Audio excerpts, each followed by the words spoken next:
Hello and welcome to a very special episode of Riff Arcade. We're playing Doki Doki Literature Club. I'm Josh Bailey. As usual, I'm with my partner in crime, Michael Butts, and we also have a special guest, Robert Connor, with us from the Radiant Collapse web comic. So we're playing Doki Doki Literature Club. So that's going to entail a few things up front. First off, huge spoilers. If you haven't played this game, or if someone's recommended you play it and you just haven't gotten around to it yet for reasons, stop the video. Huge spoilers coming up. Let's see. Like and subscribe first, but yeah, stop the video. Yeah, like and subscribe, and then stop the video and go play the game. Come back and watch the video after that. There we go. Thing number 2. Let me bring it up. Okay. Thing number 2. This game is not suitable for children or those who are easily disturbed. Individuals suffering from anxiety or depression may not have a safe experience playing this game. For content warnings, please visit that website on the screen.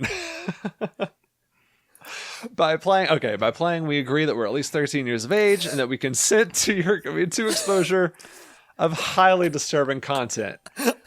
Hopefully you left when I said left to avoid spoilers, or else things are gonna be... All right, anyway. 13 is the minimum? Wow. Yay! Doki Doki Literature Club.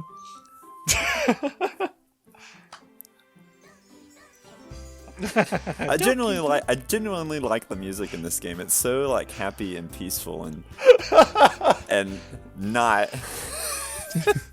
Okay. Okay. So it's this song. Anyway. So, very quick history, and then we'll go into the meat of the video. So this is not going to be a playthrough. This is not a walkthrough. This is just Butts, Robert, and I are going to share our experiences and stories surrounding this game as I casually click through. So we might not even get to like the part in this episode, and I might actually intentionally not get that far in this episode. But so for those of you in the know, this episode's going to be purely for you. Let's see. Yeah, I'll leave that there. So I have never played this game before. My story. That's what makes this even better. Is you haven't even played it. But I've watched the Game Grumps play it. So I have experienced. Whoops! I don't need help. No. Okay, settings. Yeah. Display, skip. It's begun. Whatever. Okay, new game. All right. Please enter your name. I'm going to be Riffley.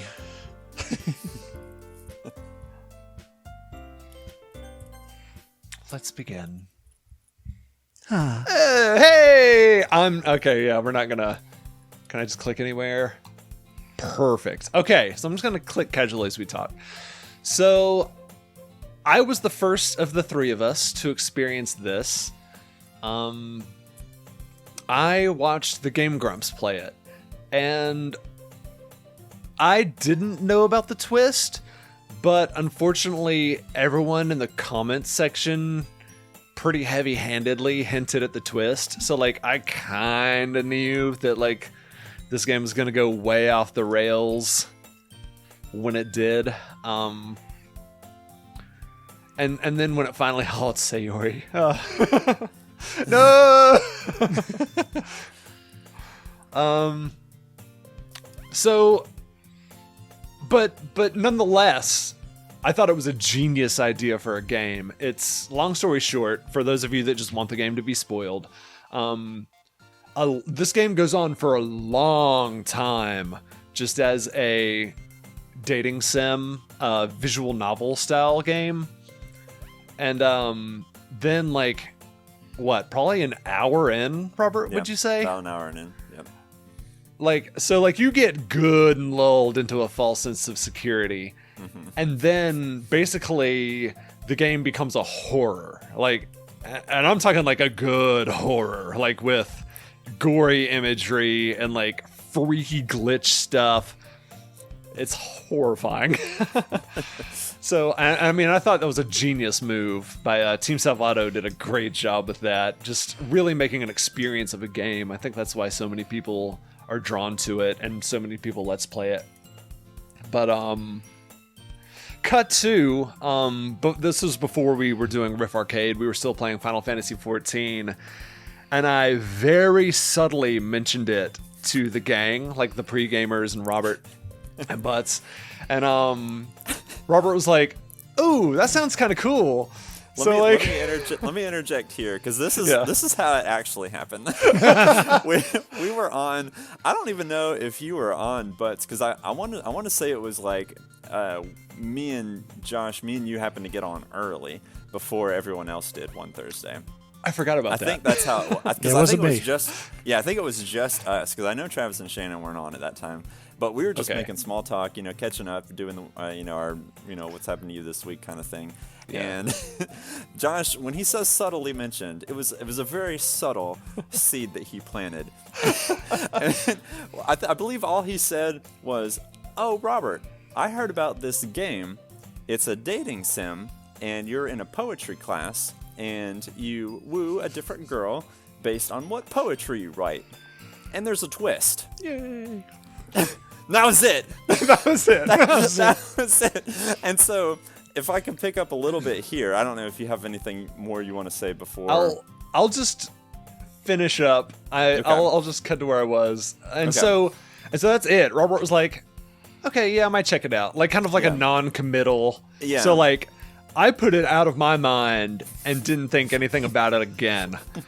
Cut to like 3 weeks or a month later. It was a while. I get a text, and the only thing in the text was in all capital letters. It was effing S, Josh Bailey, Doki Doki Literature Club, in all caps. And so now, Robert, you can fill in the space. Yeah, so he's so ever so subtly made this recommendation to me, and I really was pretty non-committal about it. Like I think it was maybe a month later that I played it. But I don't know. It just sounded cool to me. I was like, I've never played a dating sim like this, like poetry class. Like I don't even know how that would work mechanically, like writing poetry inside of a game. Like that's a very technical act, and I don't know. I guess I just kept it in the back of my mind, and maybe I saw something about it or heard something about it somewhere else and decided to give it a try. But the other thing you have to know about me is that I hate spoilers, and so I will go above. I will go to great lengths to not have something spoiled. And if something's spoiled, like if someone tells me the end of a movie, I'm like, I won't even see it, because I love that suspense and I love that not knowing what is going to happen until it actually happens. And so those two were a deadly combination with Doki Doki Literature Club. So the I best was combination. Like, because he said there was a twist, I was like, okay, I'm going to make sure that I know nothing about this game, and I'm going to get a pure experience with it. And so I didn't read anything on it. I didn't watch any videos. I didn't do any of that. I downloaded the game, and I didn't even look at like the description or anything like that. I just found it, and I was like, I don't want to get spoiled. I don't want to see any of that. And so, but there were some hints along the way that that should have tipped me off. And because, I mean, you could hardly get to a page without seeing some things. And so, like, I went to download the page, and on the Steam page, it had genres. And, like, there were, like, 20 genres. I was trying to pull it up a second ago so I could read them all, but I couldn't find where it was. But there were, like, 20 genres listing. And there were words such as anime, dating sim, cute, horror, psychological horror. some definite red flags should have been raised at that point. But I was like, okay, yeah, something's gonna happen. And so I start up the game, and just like y'all heard earlier, the first thing that happens when you start up the game is the warning message that says, this game is not suitable for children. By playing this, you agree to seeing psychological and disturbing imagery, and I'm like, okay. What's the worst that could go wrong? Yeah, what's the worst that can happen? And so I played it, and I played the hour or whatever until you get to the point where it changes, and I was so upset. And I spent the next, I mean, I think it was the evening when I started, and so by the time I got to that point, it was already like getting close to time to go to bed on a weeknight, or I'd work the next day anyway. It might have been a Sunday, and so I'm like furiously trying to find some kind of resolution in this game, in this nightmare world that it becomes. And I'm just furiously clicking through. At this point, I'm done with spoilers. Like, so I'm Googling, like, is there a happy ending to Doki Doki Literature Club, and how do I get it? And I spent the next probably like couple of days like playing and replaying the game to try to like get some resolution in my soul. Yeah. You had to call me. I remember. You were like, yeah. We have to talk. Yeah. This is your fault, and now you have to help get it out of my head. Fix this. Yeah. What was I gonna say? There was it just left me. Go ahead. Oh, that was it. Yeah, what were you talking about? You just said you were clicked through. You were going to bed on a school night. So I couldn't resolve it in one night, which was awful because it was just hanging on my mind. And so it took me a couple of days just to get the good ending. We've said spoilers are here. It's a process of playing the game several times up to a certain point, and then like restarting it and playing it again differently, and then making certain choices. And it's a very cleverly designed game. Like I hated it when I first started playing it because of what it did, but I respect it now just because it's so genre breaking, and it was really kind of revolutionary in a terrible way. It's such a dick move / genius game. Yeah, I remember what I was gonna say. After the fact, I whenever I really enjoy something, I end up researching the crap out of it. And so once I really kind of got the game, beat it, and did all that, I was reading all the people's comments. I went to T. Salvador's site and on their Twitter. I think I followed them on Twitter and read a bunch of stuff. And but they had there's a comment. It might be. I think at the time it was like the highest comment on the game. It's a free-to-play game on Steam, and the comment was. It's not free, it just doesn't cost money. And I think that's the best way to describe this game. Yeah. So anyway, that whole brings us to the gift prank. Well, not quite to there, I guess, because Butts, did you have any experience with Doki Doki other than before? I remember just kind of lead Butts in. I know, like, I think it was another situation where the three of us were on Final Fantasy XIV early, and I think you and I, Robert, really wanted to talk about it, but Butts was on, and Butts was like, "Screw it, just talk about it."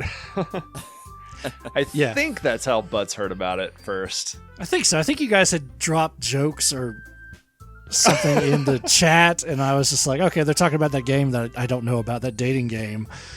And I knew that there was a game y'all were talking about, and that y'all were just like, oh man, this game. And I was just like, it's just a dating sim game. What the heck? And like, eventually, that happened where like we were all three on, and you guys were talking about it again.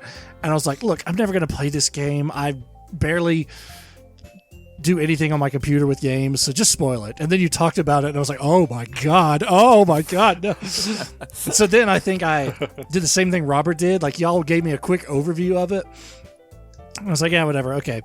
It freaked me out, and then I went and either the next day or sometime that week at work during my lunch breaks, I would like read about it and like go on the wiki and like look at the pictures and stuff, and it was just like, holy crap, this game. There was also that series of pranks that I did because I think Oh, yeah. I think I didn't Yes, have that's Butts' right. Me and Butts didn't have each other's number, but I was Yeah. like, Josh, can you give me Butts' number?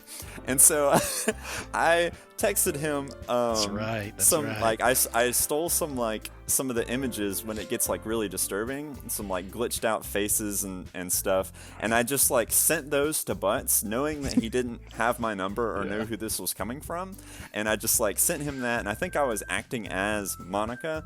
Yeah. And I was just like, miss you, love Monica, and then like a really freaky glitch picture. Yeah, I remember this because I was just like, okay, what is going on? Like, and what was funny about it, I didn't know the names of the characters that well. So when you were like, "This is Monica," but I still kind of remembered the game y'all were talking about, and I was like, "Okay, all right." What, like, I'm just trying to wrap my head around, like, is this part of the game? Is this a creepy stalker person? Like, what is going on? Like, it very much skirted that line between, like, should I be calling the police? And, like, oh, I know what this is. Like, and then I finally, somehow I made the connection. I was like, oh, okay. This is Robert, and this is haunting me. Robert, I remember the way you put it was you said something like, we can't let Butts get away that easily, like without experiencing some level of psychological horror. Yep. Yeah, so I had it in real life.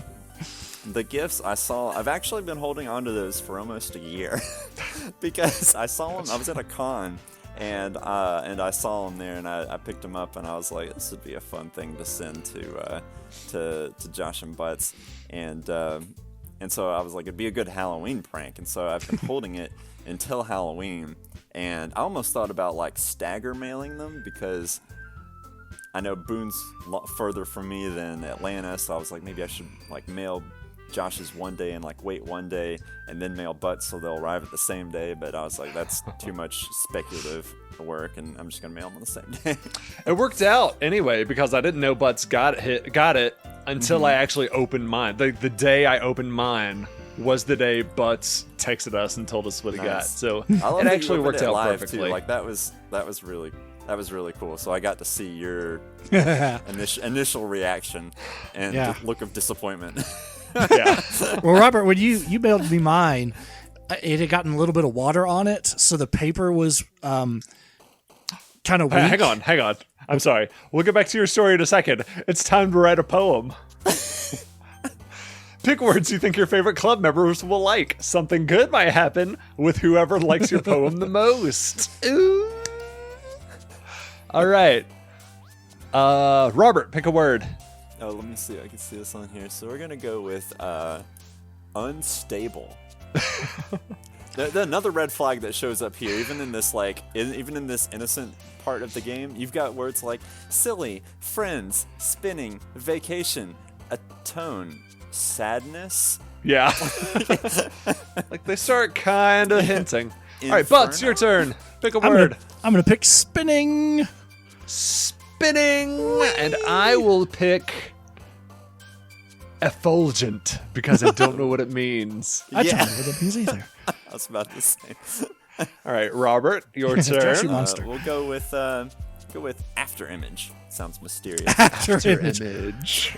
Oh, look at him! Look at him bopping up and down over there in the corner. So the one that I figured this out after a couple playthroughs is like when you click on a word, the little avatar will hop if it's like a word that they like. Ah. So you'll figure out like who you're writing for. Because you were taking this game so seriously at this point. Yes, I was. Robert had to beat this game. Yeah. Yeah.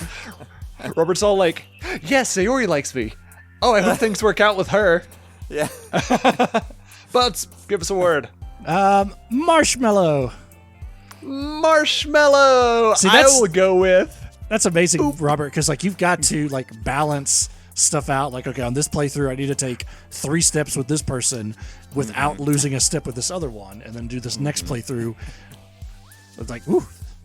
Once you figure out their personalities, it's now I sound like I'm completely off the rocker for this game, but I was. It's you start to learn the pattern to it, and it's easy to to figure out how to write for which person, but wow, you pick a lot of words. Oh, you have to pick 20 words. All right. yeah. Adventure, lipstick, fickle, crimson. Oh dear. Kiss. Excitement. Horror was in there. Graveyard. Games. Party. Misfortune. Okay. So, Robert, when you first played this game, who were you going for? So like before you knew? This is the worst part. I picked Sayori. And The first to go. So I was deeply invested, and things did not go well.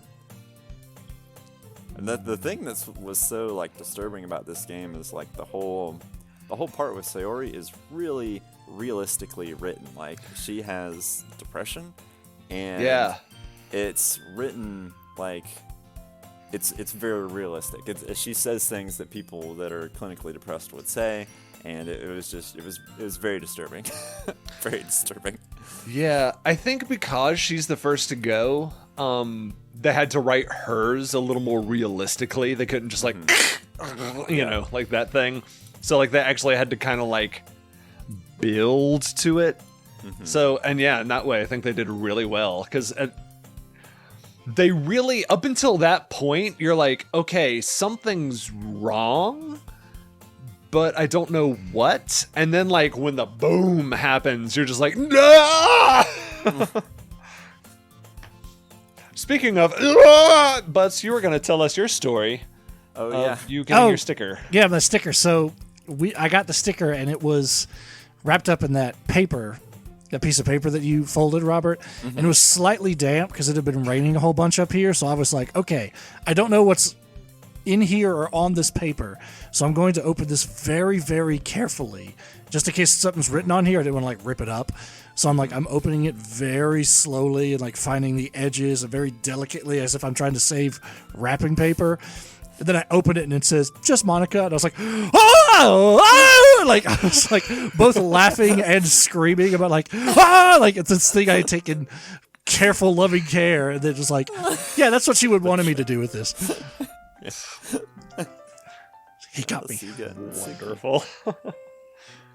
And I realized something really neat about that is that means Robert, Butts, and myself experienced this game in the first person, second person, and third person, respectively. Because Robert played it himself, we told Butts about it, and he looked up things about it, and I watched someone else play it. Oh. So I don't know. Interesting. I just thought that was neat. Well, I'm just gonna... Who knows where we'll end up if I click at this speed. Yep, back at school. So, is there anything else y'all wanna talk about this game? Clicking at this speed, there's a part later in the game where one of the other characters, I think she dies somehow, and she's just like laying on the ground like in a puddle of blood, and there's just like gibberish characters. And like you click, and there's just more gibberish characters, and like you literally have to click like 200 or 300 times to like get through that section. And so I guess you could hit skip, but even if you hit skip, it would probably take you 2 or 3 minutes of like fast forwarding to like get through that part. And I was going extra slow because I was like, maybe there's something in here, maybe there's like a code, maybe I have to do something to like break out of this cycle. And so I'm like, but you're literally like staying there all weekend, and like time is passing. Wow. Yeah. Like it's Yeah, and I love how not only is it just sort of a psychological horror in that bad things start happening to these girls, but little Monica here also just destroys the fourth wall as hard as she can. We'll do Monica because I don't want to get on her bad side. Anyway, because she starts talking about like how she knows she's in a game, and she'll even start talking to you personally. Like I named myself Riffley, but like, and I don't know what file the game reads, but there's even one point in the game where Monica would be like, but your real name is like Josh, isn't it? And it's like, Yeah, that freaks me out. hole in a wall. Yeah, I'm not gonna read it. No, you hit me up. Because that part you were just talking about where you have to click like 300 times or something like that to get through the weekend while you're staring at this girl's dead body is then when Monica comes back in, she says something like, oh yeah, I forgot to tell the game to skip the weekend or something like that. So she just forgot to program in like the next week or something like that. It's such a genius game. Yeah. I love her poems too. Like they start off as like kind of cryptic, and then like, you know, you realize that she like knows she's in a game, but like once you're in like the nightmare world, like there was one poem, it's like I wrote a poem for you. You want to see it? And it's like, okay, and then the poem is just like scribbles over like the whole sheet of paper, like furious scribbles, and it's just like Yeah. With like a drop of blood or two on there for good measure. like, So messed up. Whew. Man, this, yeah. So now, if you haven't played this game before, and you didn't care about the spoilers, now I bet you're really interested to see a playthrough of this game, aren't you? Butts and I will not be doing one, thanks. Absolutely not. So go watch. You can watch the Game Grumps do it. Sure, I'll give the Game Grumps a Riff Arcade bump. Yeah. They could use it. Right. So, do y'all have anything else to say about this game? You two?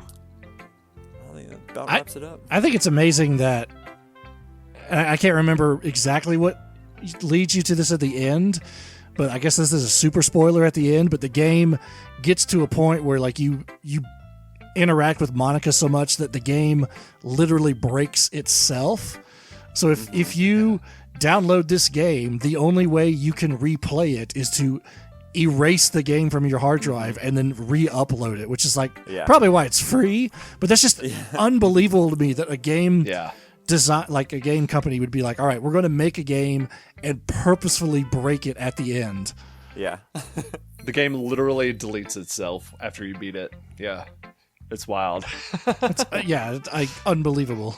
So cool. That's how fourth wall breaking it is. It's like it breaks the fourth wall into your computer. Yeah, I could actually like go in and delete Sayori's file right now and like force like a freaky scene just right now without even me having to get there. I'm not going to. You don't do that. You're welcome. Gosh, no kidding though. Like the music's so happy and like the girls are so bubbly and like relatable. The first half of the game is delightful.